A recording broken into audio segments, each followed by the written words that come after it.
পানি নিরাপত্তায় প্রতিবেশীদের ছাড়িয়ে বাংলাদেশ। দক্ষিণ এশীয় অঞ্চলে পানি নিরাপত্তায় উন্নতি করছে দেশটি। বাংলাদেশের এই অগ্রগতি ছাড়িয়ে গেছে প্রতিবেশী দেশ ভারত ও পাকিস্তানকেও। তবে এশিয়া ও প্রশান্ত মহাসাগরীয় অঞ্চলে শীর্ষ 10 দেশের মধ্যে অবস্থান করছে বাংলাদেশ। এশীয় উন্নয়ন ব্যাংক বা এডিবির এশিয়ান ওয়াটার ডেভেলপমেন্ট আউটলুক 2020 শীর্ষক প্রতিবেদনে এইসব তথ্য পাওয়া গেছে।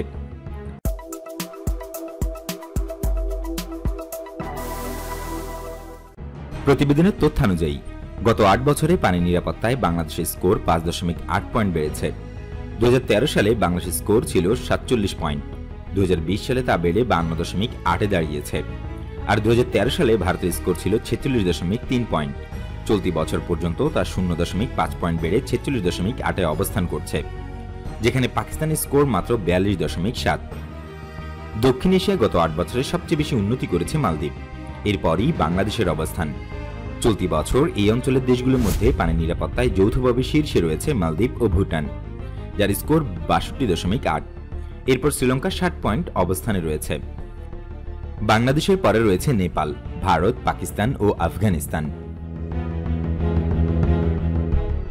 সার্বিকভাবে এশিয়া প্রশান্ত মহাসাগরীয় অঞ্চলের 49টি দেশের মধ্যে পানি নিরাপত্তায় শীর্ষে রয়েছে নিউজিল্যান্ড, এরপর জাপান, অস্ট্রেলিয়া, দক্ষিণ কোরিয়া, হংকংয়ের অবস্থান। সার্বিক তালিকায় বাংলাদেশের অবস্থান 37তম।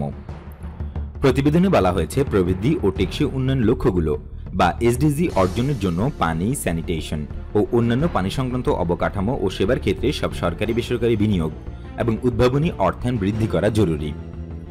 সুশাসন কার্যকর ও বজায় রাখার জন্য অর্থায়ন প্রয়োজন। এক্ষেত্রে পানি সংশ্লিষ্ট সংস্থাগুলোর যথেষ্ট সামর্থ্য ও আর্থিক সম্পদের প্রয়োজন হবে, যাতে তারা প্রয়োজনীয় নীতি প্রণয়ন, অগ্রগতি পর্যবেক্ষণ ও মূল্যায়ন করতে সক্ষম হয় এবং স্বচ্ছ উপায়ে প্রয়োজনীয় অংশীজনের সঙ্গে মতবিনিময় করতে পারে।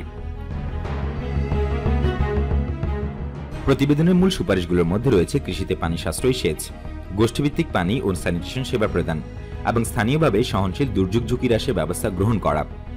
এছাড়াও লিঙ্গভিত্তিক পদ্ধতি অনুসরণ করে শুধু শহরগুলোতে নয়, বরং বস্তি ও প্রান্তিক জনগোষ্ঠীর জন্য পানি, স্যানিটেশন ও দুর্যোগ ঝুঁকি হ্রাসে অবকাঠামো পরিষেবাগুলোতে বিনিয়োগ করার সুপারিশ করা হয়েছে।